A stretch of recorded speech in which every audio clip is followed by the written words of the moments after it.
Hello, it's me, Toby again. Uh, gonna make a second video for got this channel up and going. Got a name for it. Ranchhand Rundown. Um, so everybody who watched the first video, appreciate it.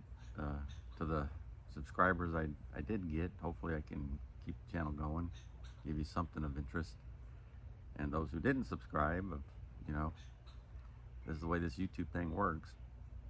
Try to subscribe, I guess. Makes the channel go a little further. So today, what I want to talk about is, you know, when is your child ready to get a horse?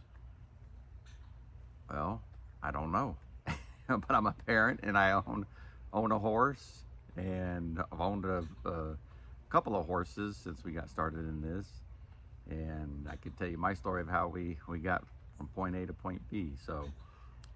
You know, just like a lot of parents, when you got young children, you try to find fun things to do to make memories, and you know, all kinds of stuff. You try out sports and karates and parks and bike riding, all kinds of stuff. And at some point, you know, my daughter was talking about horses, and we went and signed up for one of those nose to tail kind of rides where you go out to an outfit and you pay them to take you on a trail ride. Those horses are all pretty well trained, so you get out there and you do your ride, and yeah, it was really fun. And that's when the spark, I think, hit my daughter, of all of us. Um, that's all she could talk about: horses and horses and horses. And so we did a couple more.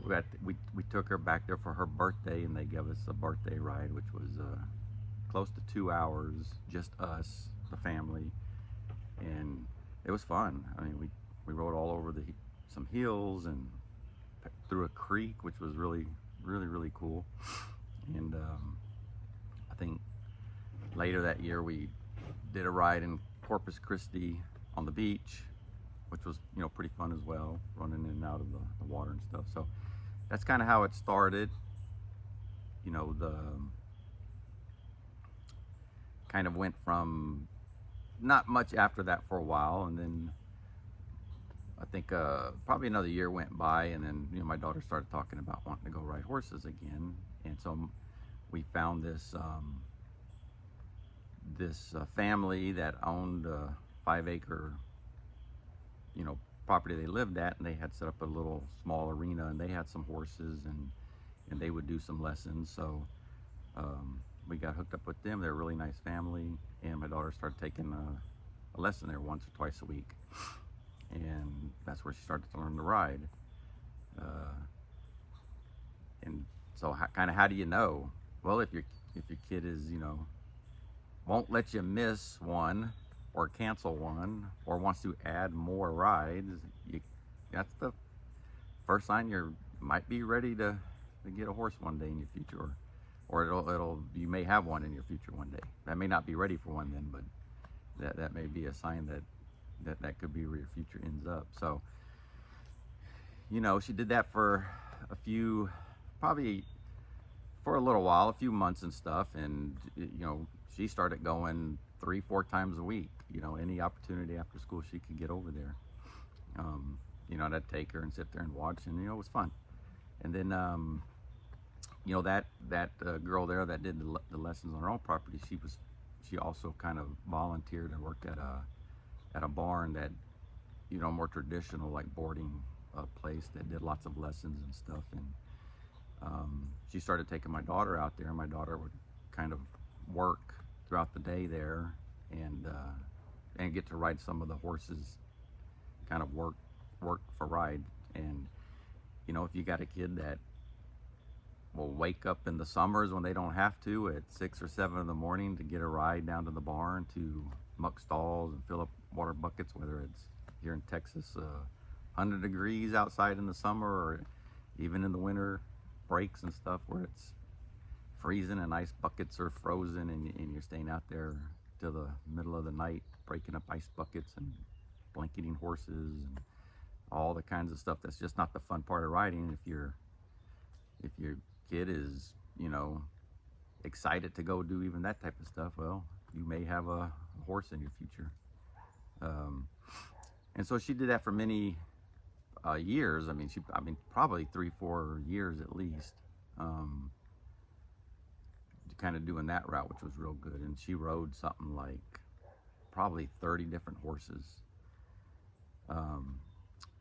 And you know, there's ups and downs with that. And you know, if you're out there, if your kid's out there riding, and for sure, if you're going to be doing horses, you're going to come off that horse periodically. And so if your daughter gets, or child that gets off, let's just say gets removed from the horse, not with their own free will, and come back and keep riding, then you may have a horse in your future, because it's going to happen. And that's the reason I like helmets. So that was one good thing. If you are going to get a horse, helmets, not cool, you know, it's not all cowboy, but my daughter started with a helmet, kind of like a seat belt. You know, she don't know any different, and so to her it's normal. Even today, she's 18 and she always rides with her helmet. And I can tell you, as a parent, it's not as cool, but I've seen her land on her head more than once, and I was glad she had that helmet on. So then fast forward, once you know that your child is going through all that, and then, you know, they've got to be able to keep up the rest of the responsibilities. Are they still making good grades in school? You know, do they still do their chores at home? If you got them doing all that, and they're waking up in the morning to do their homework when they could be sleeping just so they can go out and ride, if, you know, they're staying up a little late to finish up a school assignment because they went out and rode, or they were doing homework or chores on their weekends when they could be hanging out with their friends, but they prefer to go out and ride their horse, or a horse, that before you get one, then you probably have a horse in your future. What I see a lot is, you know, people, when you go out and start taking lessons, you immediately want to get your own horse just because it's like cool, right? So, but most people, that wears off. So if you've got a kid and you've taken them to their lesson and they're more interested in, you know, petting the cat at the barn or playing with the barn dog or other things than the horse and learning to ride and stuff, yeah, you know, you may want to watch out for that. That interest may fade fairly quickly. If you've got lessons signed up and you don't feel like going as a parent, and so you tell your child, like, hey, can we skip today? I don't really feel like going. And they're, no. You know, like, no, we're not skipping, Dad. You know, so you get your stuff together and you go out. Then you might have a child that is, you know, looking at a horse in their future. And they'll be asking you the whole time, can you get their own horse? Can you get your own horse? And then you know, the last thing is kind of, can you afford it? A horse, you can get free horses around any corner. You'd be surprised. Now, you probably shouldn't, because most of those horses are not going to be the right fit for, you know, a beginner. But generally what happens is someone goes and buys, you know, they took a few lessons, they'll run out and buy, they'll start looking for horses, and, you know, you'll look for rescues. And I think if you've got the skills and stuff for rescue horses, awesome. And I love it. I'd like to be able to do more of that myself. I'd like to have a property one day where we could take a horse in here and there and, you know, and get his groundwork good and get it, you know, at least green broke and rideable, and sell it off to good families, keep them out of the auctions and stuff that end up not too great for some of the horses that don't have skills. And so, you know, you end up with a horse that you can't really ride, because you know, so my suggestion is do lots of lessons, and then that's basically you're paying to learn, you're paying to build up your confidence, you're kind of paying just to ride a horse. And trust me, the $50 to $70 they charge you for that hour of riding is way cheaper than the cost of your own horse. But with all that said, once you get to a certain point of lessons, they kind of run their course, unless you're in some type of like high-end performance, which you can always transition into later. But if you just do general riding and just learning to ride and stuff, there's a point where, you know, if you can afford it, because horses are very expensive, you can get, like going back to, you can get that free horse. That'll be the most expensive free horse you've ever owned. You've got boarding, food, vet bills, you know, just maintenance of vet bills, just your general yearly stuff. And then horses are notorious for hurting themselves. And trailer, you need a trailer to trailer the horse to the vet. Not everybody has one, and I understand that, but I'd suggest before you get involved in thinking about purchasing a horse that you think about the big picture. Get yourself a trailer. That's opened up a whole world for us. We're able to go, you know, when we were doing barrel racing, we could go to the barrel races. When I need to go to the vet, I don't have to stress about it. I just load the horse up, head on to the vet. If we have a last minute trail ride we want to go on, we just load up and go. So a trailer will make your experience so much better, and it's expensive. But again, before you get into it, know this, you need to have some extra spendable income. It's an expensive hobby. But once you have a child that's got the horse bug, I mean, you'll know. You will know. So if you don't know, and your child's been taking some lessons, that might be a red flag, because you'll know. They'll be watching all the horse movies, horse video games. Everything is horse, horse, horse. Horse decorations, horse birthday parties. Everything will be horse. And you probably have a kid who's, you know, horse may be in their future.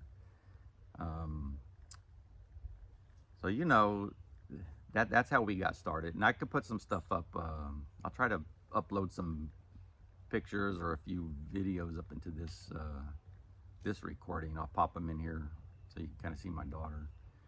And then, yeah, I mean, that's all. That's basically it. I appreciate everybody who watched the first video, and hopefully stick around and watch the videos. You know, I know they're not the most interesting, and I'm not the most interesting guy, but you know, if you're bored, just watch it from the beginning to the end. I'm out here at our house today, not at the barn. We're gonna go later. I'm off today. My daughter's, you know, at school, so when she gets out, she'll be coming.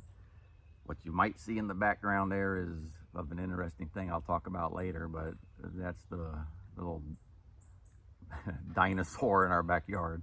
It's a tortoise. He lives out here, and that's a whole interesting story about maybe jumping into something you're not ready for. But yeah, you know, the other good thing is I have spent so much time with my daughter as a parent. I don't think you could put a price tag on that. So if you got the money, knowing, if you're going in knowing, you know, the commitment it's going to take, and the time and the work and all that, it's going to be very rewarding also.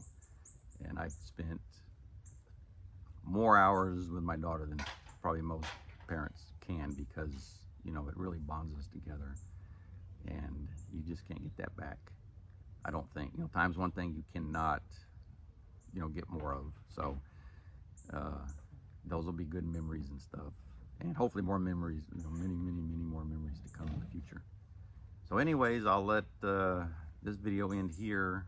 And if if you got any, didn't get a lot of comments. I did get, I think, 2 comments. I appreciate you too who did comment, and if you, at least one I know said she subscribed. So yeah, put some comments in there. If you got any questions and stuff, I can try to answer them from my perspective of what we did.